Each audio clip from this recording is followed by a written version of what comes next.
Quando nós perdemos o propósito, nós não enxergamos mais os sinais. Noé estava construindo uma arca gigantesca, por anos a fio. Será que ninguém em nenhum momento parou para pensar, gente, será que esse cara tem razão? Mas a Bíblia diz que não. A Bíblia diz que apenas 8 pessoas entraram naquela arca, porque aqueles homens e mulheres que estavam do lado de fora estavam preocupados em viver uma vida sem propósito, uma vida com o cotidiano normal.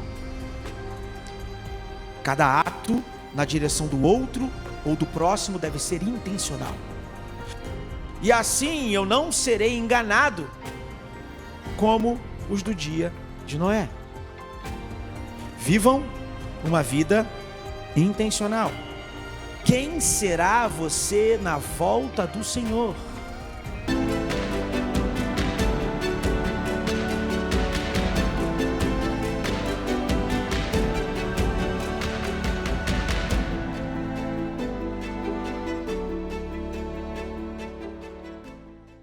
Mateus 24, versículo 36 e 42. Abre suas Bíblias, vamos falar com o Senhor nesse tempo. E vamos entender o que Deus tem para compartilhar conosco também nessa noite.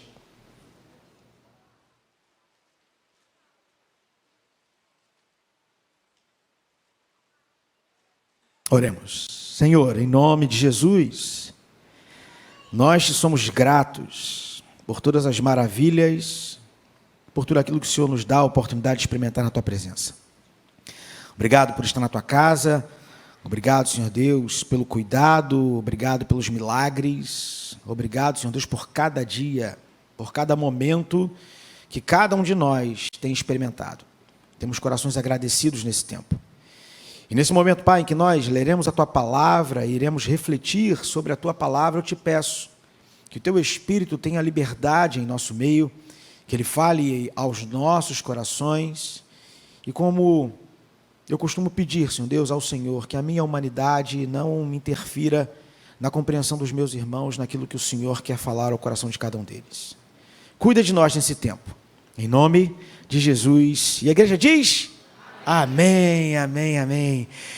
Diz assim a palavra do Senhor, versículo 36 em diante: mas a respeito daquele dia e hora, ninguém sabe, nem os anjos dos céus, nem o Filho, senão o Pai. Pois assim como foi nos dias de Noé, assim também será a vinda do Filho do Homem. Pois assim como nos dias anteriores ao dilúvio, comiam e bebiam, casavam e davam-se em casamento, até o dia em que Noé entrou na arca, e não o perceberam, até que veio o dilúvio e os levou a todos. Assim também será a vinda do Filho do Homem. E então 2 estarão no campo, um será levado e o outro será deixado. 2 mulheres estarão trabalhando no moinho, uma será levada e a outra será deixada. Portanto, vigiem, porque vocês não sabem em que dia virá o Senhor de vocês. Esse foi o tema que nós trabalhamos no hiato esse ano, penúltimo capítulo. E talvez para alguns, pensar no penúltimo capítulo e tentar entender o porquê desse nome, é justamente porque temos a compreensão de que nós, hoje, aqui, vivemos o penúltimo capítulo. Vivemos o penúltimo capítulo de nossas vidas. O último capítulo está reservado para o grande dia. E esse texto é um texto que tem algumas questões teológicas envolvidas, mas eu não vou entrar nessas questões de quando vai ser, né, no sentido de tribulação, pré-tribulação, pós-tribulação. Não vou entrar nesse contexto. Mas nós vamos refletir e entender aquilo que Cristo queria ensinar para os seus discípulos e que hoje também nos alcança como ensinamento, entendendo que nós vivemos o penúltimo capítulo e o último capítulo irá chegar. Não é uma possibilidade, é uma certeza de que esse dia virá. E o Senhor, quando começou a tratar desse tema com os seus discípulos na época, ele vem de uma outra questão, ele vem refletindo sobre outras coisas. No capítulo 23, no versículo 37, para ser mais exato, Jesus demonstra uma extrema tristeza. Uma tristeza com os líderes judeus, a ponto de lamentar profundamente essa relação. Por quê? Porque Jesus tentava ensinar a esses homens aquilo que o próprio Pai havia revelado a ele. Mas aqueles homens, tamanha a dureza do coração, não conseguiam compreender, não conseguiam entender. E o capítulo 23, versículo 37, demonstra o quanto Cristo estava entristecido com isso. Mas esse texto que nós lemos, ele é um texto que não é falado para os líderes. Jesus não trata disso aqui com aqueles com quem ele estava entristecido. Esse é um texto que Jesus trata com os discípulos. Ele reúne os discípulos e junto deles começa a discutir sobre o tema. Jesus, ele fala para aqueles que estão perto. Jesus fala para aqueles que eram conhecedores da palavra. Tanto é que Jesus, quando está conversando com os discípulos, ele inicia esse texto que nós acabamos de ler, citando Daniel. E por que isso é importante? Porque os discípulos, ao ouvirem as citações sobre Daniel, entenderiam perfeitamente o que Jesus queria ensinar. Então hoje, quando lemos esse texto e vemos esse alerta do Senhor, precisamos entender que não é um texto que fala para aqueles que não conhecem a Cristo, mas sim para aqueles que conhecem a Cristo. Ele não está falando para aqueles que são ignorantes, ele está falando para aqueles que vão entender os sinais. O texto que nós lemos sobre a volta do Filho do Homem é um texto para mim e para você, como foi naquela época para os discípulos. E quando Jesus cita Daniel, ele diz que o templo seria profanado. Para que nós olhássemos os sinais e percebêssemos que quando os templos começassem a ser profanados, estava chegando o tempo. E é interessante que porque se você ler sobre os templos das igrejas na Europa, no norte da América do Sul e em outros países, você percebe que os templos deixaram, muitos deles, de ser templos.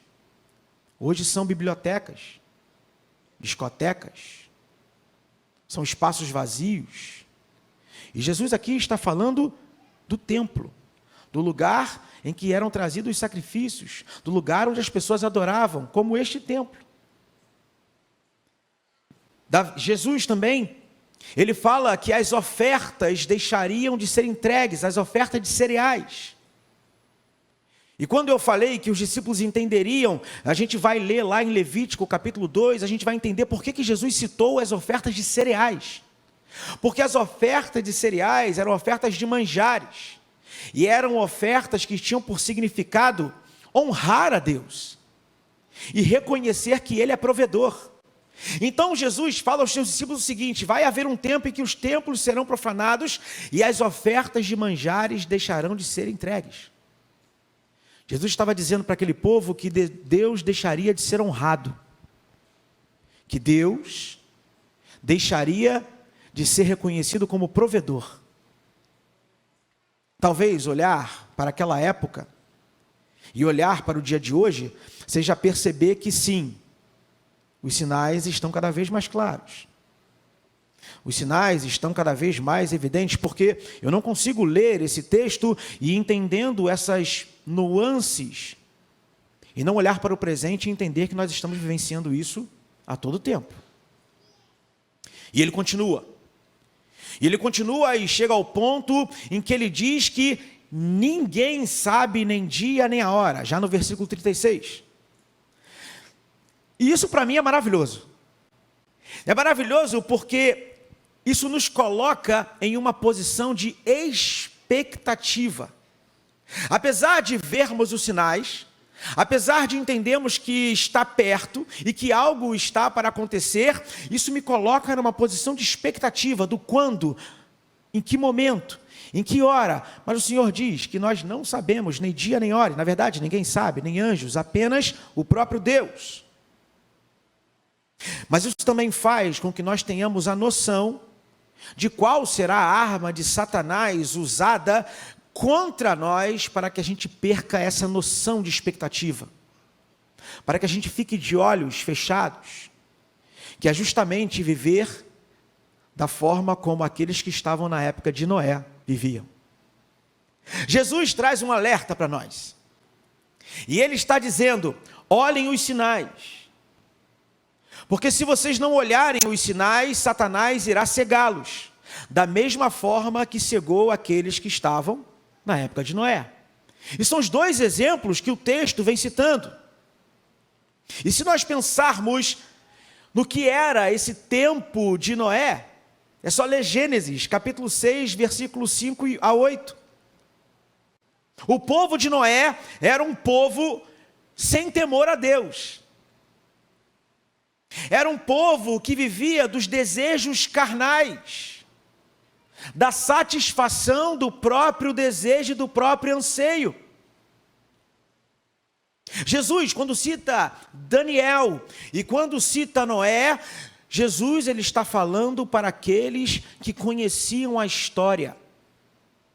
E hoje, quando nós entendemos aquele contexto, percebemos que esta mensagem, ela também é para mim e para você nesse tempo.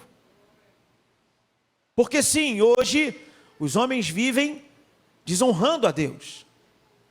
Os homens vivem colocando Deus como se Ele não fosse mais o provedor, como apenas a força do meu trabalho e aquilo que eu produzo fosse suficiente, como se Ele não fosse aquele que me dá o ar que eu respiro, aquele que permite que eu, sendo um homem saudável, sendo uma mulher saudável, posso levantar todos os dias de manhã e sair para o meu trabalho, como se não precisasse agradecer por essa coisa mais simples. Jesus, ele disse para aquele povo e disse também para nós, que nós não podemos viver sem temor como o povo de Noé. Que nós não podemos viver de desejos carnais como o povo na época de Noé. Esta é uma mensagem que nos alcança ainda hoje. E a primeira coisa que eu consigo olhar para o texto e entender a mensagem do Cristo para nós, é quando ele deixa claro que nós precisamos ser intencionais em tudo que fazemos. Você e eu não podemos viver uma vida como se ela fosse um dia atrás do outro, hora após hora, minuto após minuto. Cristo, com essa mensagem aos seus discípulos e para nós, Ele está te convidando e me convidando a ser intencional. Porque o povo perdeu o propósito. É um povo que vivia uma vida para satisfazer as suas próprias vontades. As suas rotinas não tinham intencionalidade. E Jesus cita, davam-se em casamento, casavam, bebiam, comiam. Era isso por isso. Acordavam de manhã, tomavam café da manhã, pegavam um ônibus, pegavam seu carro, iam para o trabalho, trabalhavam de 8 às 5 da tarde, voltavam para casa, tomavam o seu lanche, ou então jantavam, ia ver televisão, deita, dorme, para no dia seguinte fazer a mesma coisa. Todo santo dia, por 10, 15, 20 anos, 30 anos. Jesus nos convida a viver uma vida de intencionalidade. Uma intencionalidade que não gira em torno de nós mesmos, mas em torno de um grande propósito. Que não é o meu e que não é o seu, é o propósito do próprio Deus. E é interessante que, quando eu estava preparando essa mensagem, uma jovem me mandou um texto. Pastor, eu escrevi um texto. E eu pedi autorização a ela, claro, para poder citá-lo. Pastor, eu escrevi um texto. Dá uma olhadinha aí, vê se não tem nenhum erro teológico. E me diz aí que eu queria compartilhar com algumas pessoas. Eu falei, ok. Quando eu li o texto, eu falei, meu Deus do céu.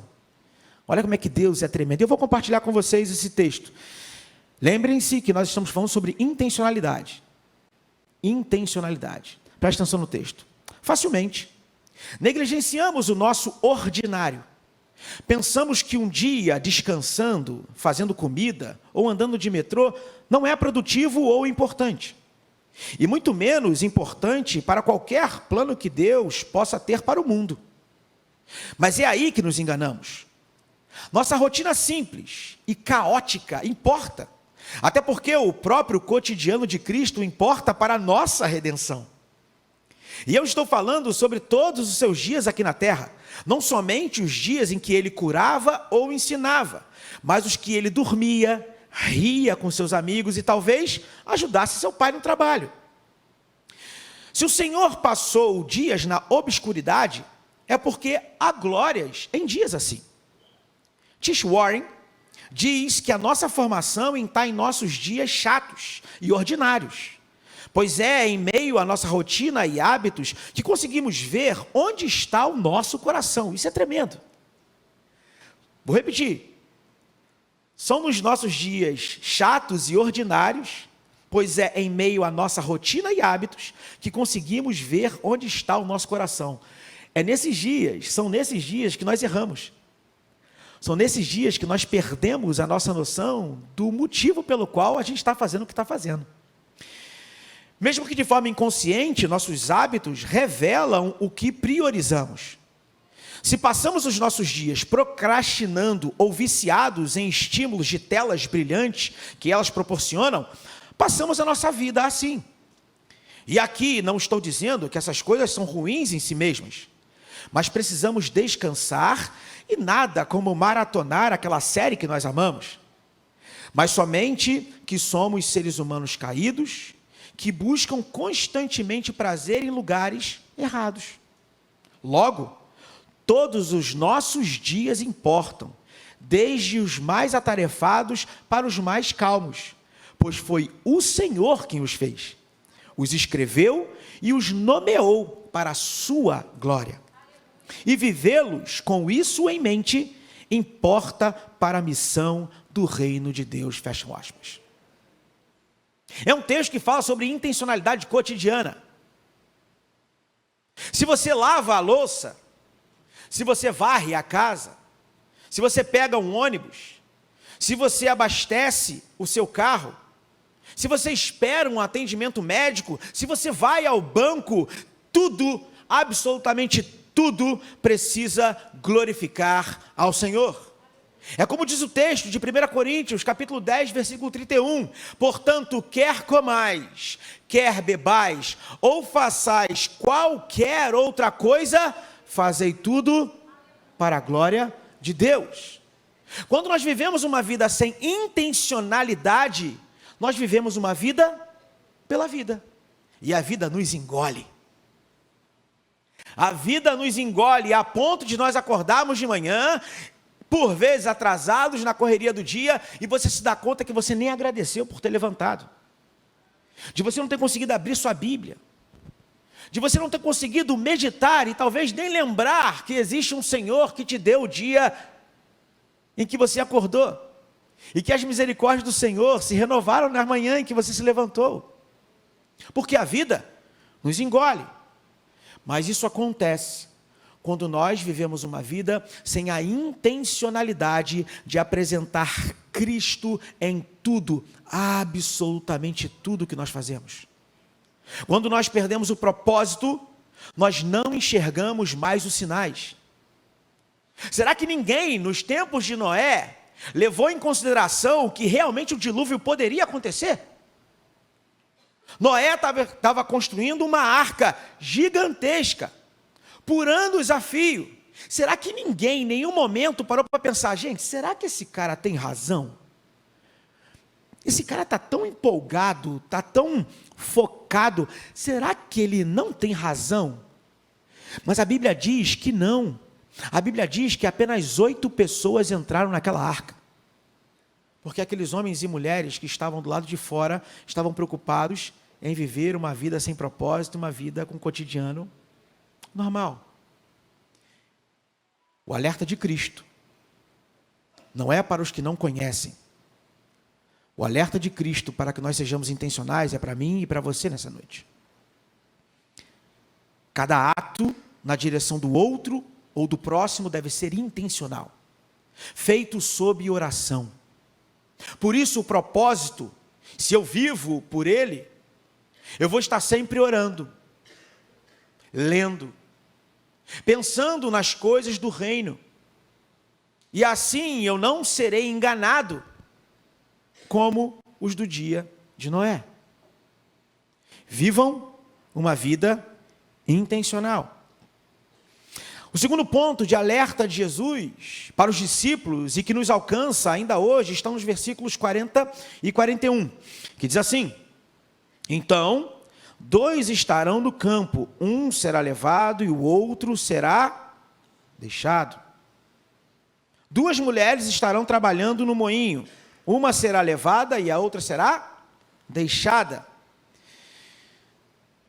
Não dependa de ninguém. A primeira, seja intencional. A segunda, não dependa de ninguém. É interessante que Jesus, ele usa esses 2 exemplos aqui. Eram trabalhos que obrigatoriamente eram realizados com no mínimo 2 pessoas. Inclusive, o trabalho das mulheres, ele é citado no livro de regras, né, chamado Mishnah Ketubot, né, dos judeus, em que eles legislam sobre algumas regras, né, e algumas funções que as mulheres e os homens exerciam. Então, era algo sistematizado, era algo que precisava ser cumprido daquela forma. E o moinho, que é citado por Jesus aqui, eram 2 rodas. Uma roda nesta posição e outra roda nesta posição, e ela girava sobre a outra, né? E ali colocava os grãos e elas iam girando. Uma segurava a roda de baixo e a outra empurrava a roda de cima por um cabo. E é um trabalho que é feito por parceria. É um trabalho em que eu preciso do outro para que ele seja executado. E eu imagino que naquele momento as mulheres deveriam ficar ali, batendo papo, trocando ideia, conversando, né? Falando sobre as questões do cotidiano, do dia a dia, né? E lembrando das coisas. E elas dependiam obrigatoriamente uma da outra. E o que a gente aprende com isso? Você pode estar do lado de alguém que está fazendo a mesma coisa que você. Um vai ficar e o outro vai. Você pode estar fazendo a mesma coisa que alguém. Um vai ficar e o outro vai. É assim que a Bíblia diz que vai acontecer. Então a gente percebe que não é o que você faz que define se você vai ou não para o céu. Não é o que você faz.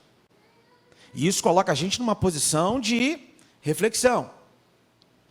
Não é a sua parceria que vai definir quem vai ou quem fica.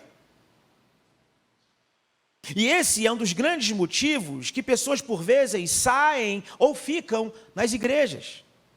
Elas depositam as suas esperanças naqueles que se assemelham ou naqueles que respondem aos seus próprios propósitos individuais. Então, quando esses desejos deixam de ser satisfeitos, a pessoa sai, a pessoa abandona, a pessoa vai embora. Eu, quando cheguei aqui na igreja, eu relutei muito em dar esse exemplo, mas eu acho que é um exemplo interessante. Ele não saía da minha cabeça, eu entendi, ok, sim, eu vou compartilhar. Quando cheguei na igreja, eu vim da vida, né, de pagodeiro, né? O pastor Anderson não está aí, então, mas ele vai ver essa mensagem, depois ele vai brincar comigo. Eu era pagodeiro, né, na minha adolescência, minha juventude. E aí, quando me converti, eu era conhecido como neto da dona Julinha, pagodeiro. Perdi minha identidade. E aí, quando eu cheguei aqui, eu enfrentei muitas resistências, né? O que é natural. Eu vinha de uma vida muito, muito doida, né? Muito loucona. E as pessoas me olhavam de um jeito diferente, me tratavam de um jeito diferente, né? Eu não estou dizendo que isso é bom, não. Tá bom, gente. Não é bom. Não é bom que seja assim. Mas acontece, faz parte de um processo. E eu tive muitos motivos e muitas oportunidades de sair daqui da igreja. Muitas, não foram poucas. Não foram poucas, foram muitas. Mas eu permaneci e fiquei. Mas eu não tinha nenhum vínculo com a igreja. Meu vínculo era infantil. Eu fiquei aqui até meus 7 anos de idade, até me mudar com os meus pais para uma outra cidade. Então eu tinha aqui Vila da Penha como algo na minha cabeça até meus 7 anos de idade, mas depois me converti aos 24 anos, então... Mas eu tinha a Vila da Penha como um lugar, mas eu tive muitas oportunidades de não estar aqui. Mas eu entendi que o estar aqui não dependia do que eu fazia, deixava de fazer, de quem estava do meu lado ou quem não estava do meu lado, quem me tratava bem ou quem me tratava mal. Eu entendi do Senhor que eu estava aqui para buscar ser parecido com Ele. Eu estava aqui para cumprir um propósito, que hoje talvez faça muito mais sentido do que fez um dia. Mas a gente precisa entender que não são os teus trabalhos, não são os seus amigos, não são suas parcerias que vão garantir a sua ida. O seu propósito e aquilo que está diante do seu coração é o que vai te aproximar de Deus. O motivo de você estar fazendo o que está fazendo precisa ser adorar ao Senhor. Precisa ser feito para agradar diretamente ao Senhor. Porque Ele precisa disso? Não. Ele não precisa disso. Mas você faz o que faz por gratidão, por tudo aquilo que Ele já fez. A sua motivação por estar aqui tem que ser em gratidão. Você tem que olhar para esse lugar, você tem que olhar para o Senhor e dizer: Pai, obrigado porque eu estou aqui. E tudo que eu fizer, tudo que eu produzir, tudo que eu pensar, precisa ser para tentar tocar o seu coração. Não muda o amor de Deus por você, mas ter um coração grato muda totalmente quem você é diante do Senhor. Essa precisa ser a nossa motivação, fazer o que fazemos por gratidão e por amor ao Senhor. O que esse trecho do texto quer nos ensinar é que você não serve por medo, pensando na parousia, na volta de Cristo. Você não serve por medo, não, eu quero ficar, eu quero ir, eu não quero ficar, então eu tenho que fazer tudo. Não, você não serve por medo, você não serve por culpa. Você não serve porque só você sabe fazer o que você faz aqui. E sim, serve porque você ama ao Senhor e é muito grato por tudo aquilo que Ele já fez. Porque se não for desse jeito, um vai e o outro fica.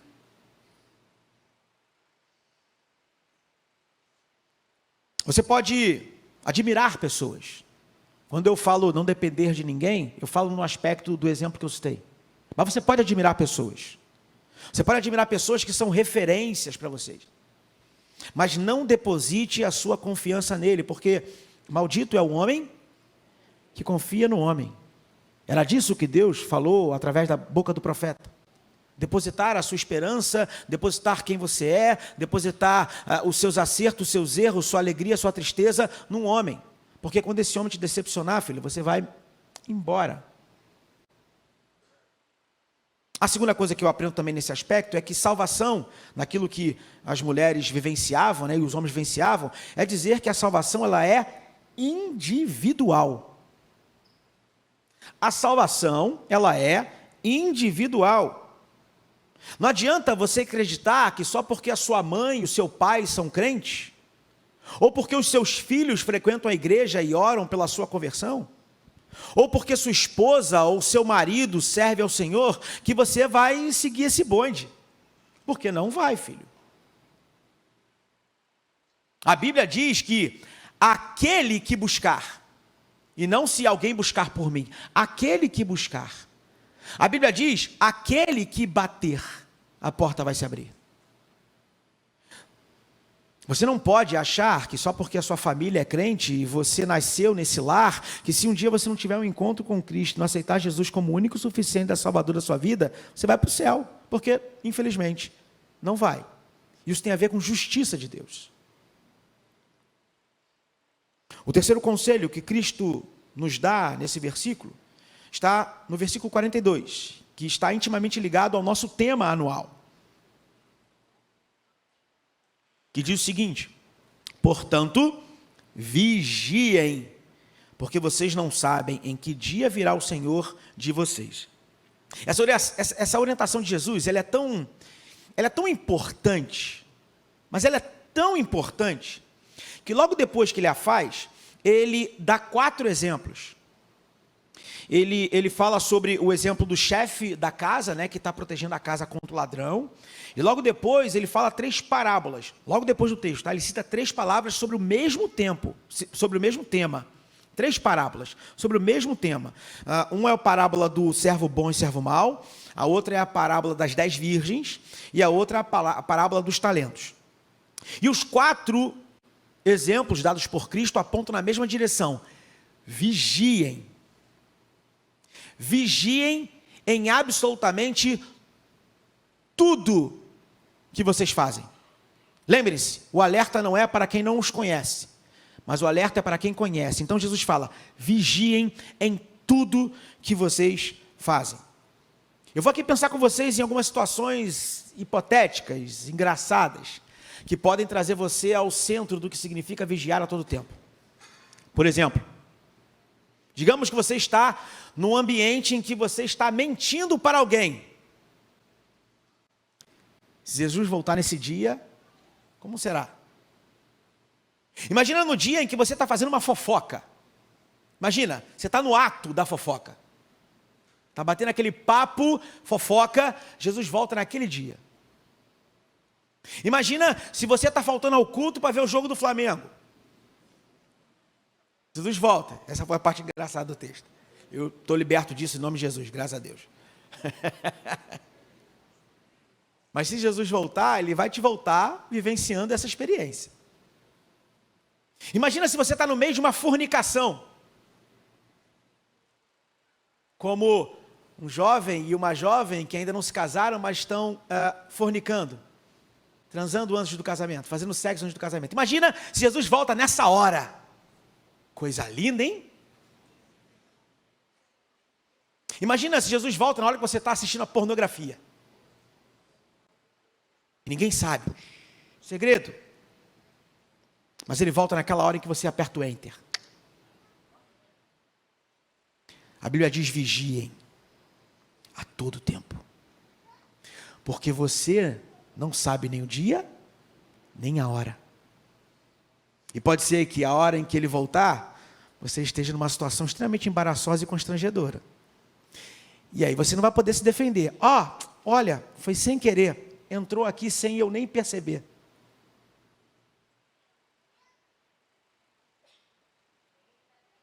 Imagina se ele volta na hora em que você está xingando aquele motorista de ônibus que foi embora, e você fazendo o sinal do ônibus, e ele passando no ponto. Imagina se ele chega nessa hora. Escrever isso aqui foi bem difícil. Porque, obviamente, eu tive que olhar para dentro de mim e perceber, Senhor, imagina se ele volta no momento em que eu estou fazendo algo que eu não deveria fazer. Com que cara eu vou olhar para o meu Senhor? Esse trecho não é para te trazer medo. Medo tem aqueles que não conhecem a Cristo. Mas esse é um convite lindo. Esse é um convite lindo do Senhor ao arrependimento. E principalmente à santificação. Essa parte do vigie é o convite de Cristo para mim e para você nessa noite, para você buscar a santificação. A todo tempo, a todo momento, em tudo que você faz e produz. Porque quando você é intencional, quando você deposita a sua confiança em Deus e vigia, a santificação se torna o único caminho que você pode trilhar. E assim, você não fica mais preocupado com a volta de Cristo. Você não tem mais medo. Você anseia pela volta de Cristo. Se você entender isso, você não vai mais ter medo de quando o Senhor vai voltar. Você vai desejar a volta de Cristo, para que Ele te veja fazendo aquilo que Ele colocou na sua vida para fazer. Você vai se alegrar porque vai dizer, Pai, volta nesse momento em que eu estou fazendo algo que está trazendo alegria ao teu coração. Você não tem mais medo, você tem anseio e desejo pela volta. Maranata.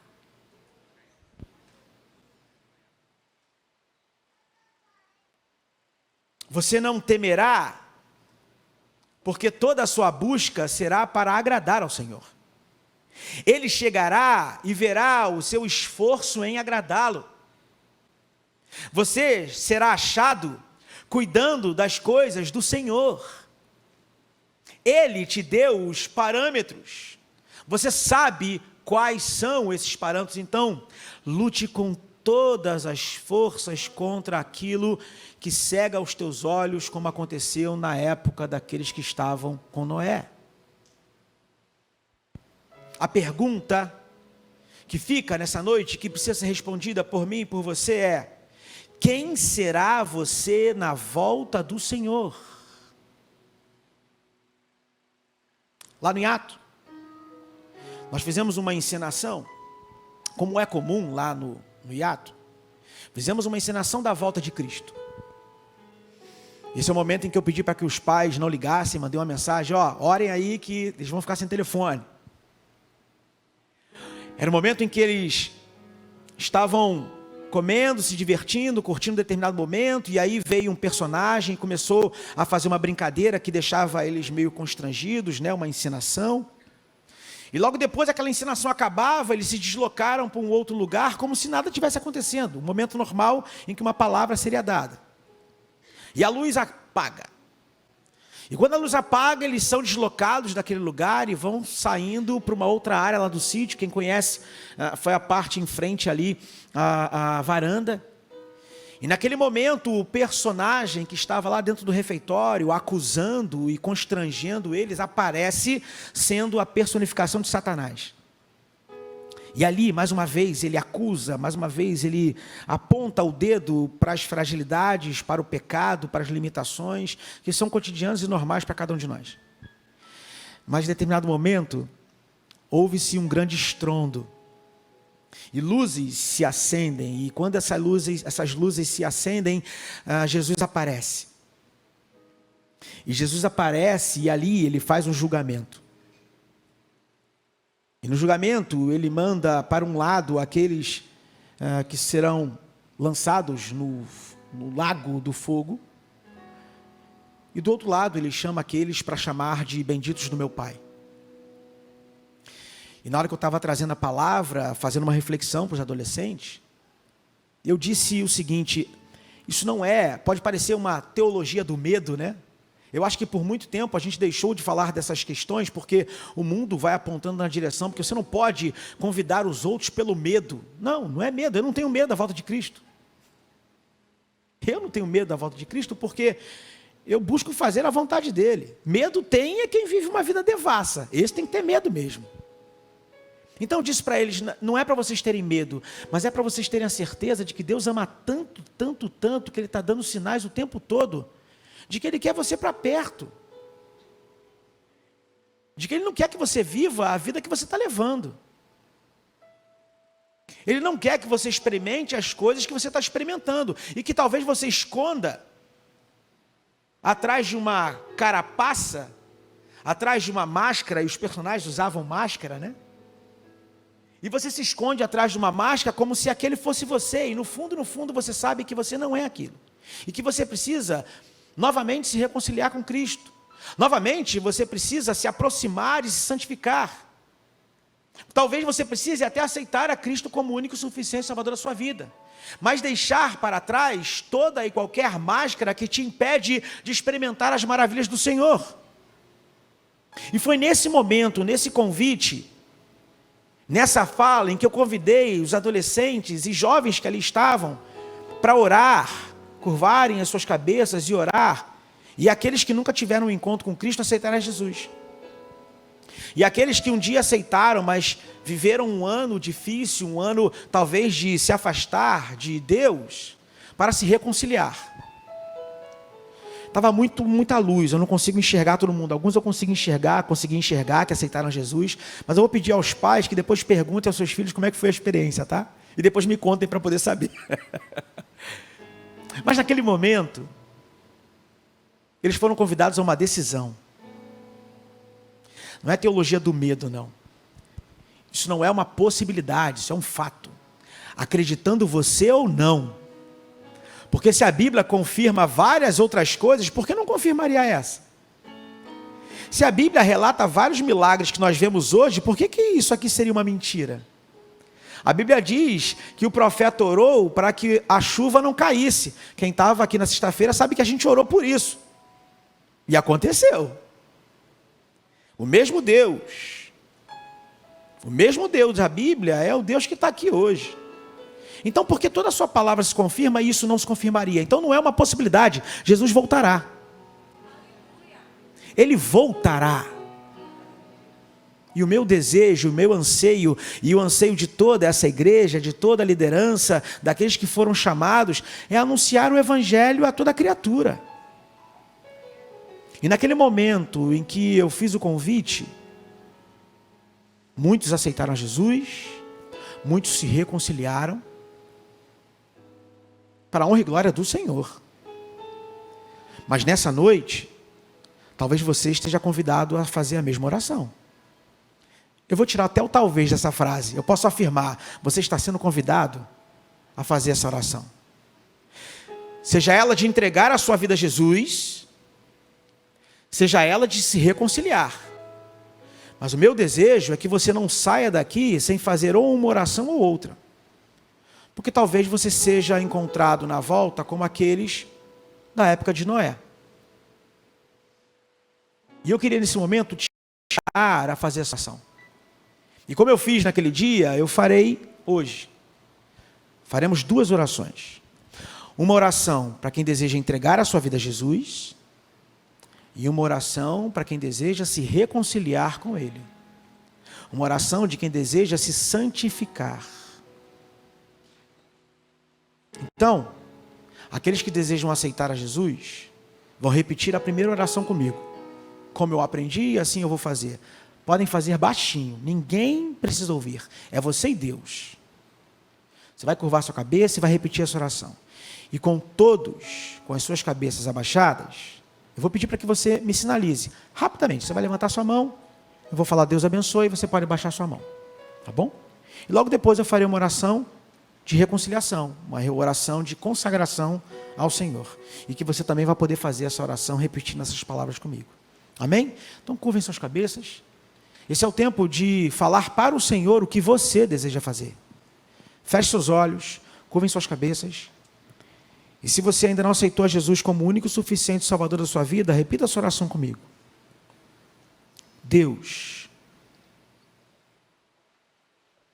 eu hoje entendi que o Senhor me chamou para um propósito. Um propósito de viver uma vida voltada para o Senhor. Uma vida que tem uma intenção. E hoje eu entendi que eu estou longe desse propósito. Eu olho para mim e vejo todos os pecados que eu cometo. Eu olho para mim e me vejo como aprisionados em atitudes e comportamentos que eu não posso me libertar sozinho. Mas Deus, eu entendi que o Senhor pode me libertar. Mas para isso eu preciso aceitar a Jesus como meu Senhor e Salvador. E hoje, eu preciso ser liberto. E nesse momento, eu me arrependo dos meus pecados. E eu confesso a Jesus como único e suficiente Senhor e Salvador da minha vida. Eu oro em nome de Jesus. Continue com sua cabeça baixada, todos. Se você fez essa oração, levante uma de suas mãos, quero só te visualizar rapidamente. Deus abençoe, Deus abençoe, Deus abençoe, Deus abençoe. Amém, pode abaixar sua mão. Agora a segunda oração. Deus, meu Pai, Eu desejo ser reconhecido como teu amado. No momento da sua vinda, eu quero ser encontrado fazendo aquilo que agrada ao seu coração. Me perdoa pelos meus erros. Me perdoa pelos meus pecados. Me perdoa pelos momentos em que eu vacilei o pé, em que os meus joelhos se dobraram. Mas, Pai, eu me arrependo. E eu quero novamente me aliançar contigo. Eu quero novamente poder olhar para o Senhor e sentir a tua presença. Senhor Deus, Senhor da minha vida, eu te peço, lava-me novamente, para que eu sinta a alegria da salvação, para que eu possa cumprir os teus propósitos na minha vida. Eu confio no Senhor, e eu oro em nome de Jesus, amém. Continua com sua cabeça baixada, mais uma vez. Eu quero te conhecer. Levante uma de suas mãos se você repetiu essa oração comigo. Deus abençoe, Deus abençoe, Deus abençoe, Deus abençoe, Deus abençoe. Pode abaixar sua mão.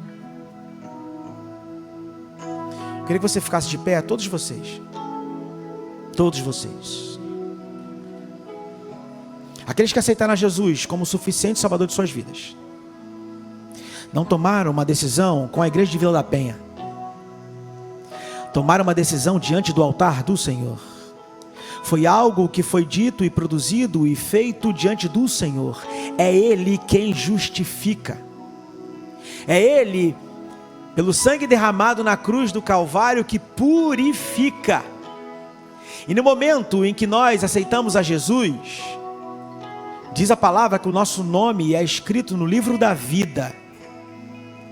Diz a palavra do Senhor que há festa. Então hoje, não só nós aqui em Vila da Penha nos alegramos com a sua decisão, mas saiba que há anjos, o próprio Deus estará festejando e se alegrando pela decisão que você tomou nessa noite. Sinta-se acolhido por nós, sinta-se alcançado por nós, e conte conosco naquilo que você entender que nós podemos fazer juntos contigo. E você, meu irmão e minha irmã, que novamente se aliançou ao Senhor, creia que hoje o seu ânimo foi dobrado. Que o Espírito Santo, que talvez você não estava ouvindo muito bem, voltou a gritar em seu coração, porque a decisão que você tomou foi uma decisão inspirada pelo Espírito Santo do Senhor. Foi Ele que te convidou. Foi Ele que te chamou e você disse sim. Mantenha-se firme. Mantenha-se firme, porque Deus não te deu um espírito de covardia. Deus não te chamou para perder a batalha, como nosso pastor fala.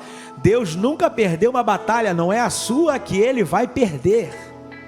Mantenha-se firme, vivendo uma vida de dedicação ao Senhor, porque Ele se alegrará, Ele te abençoará, e você experimentará as mais ricas bênçãos vindas do Senhor.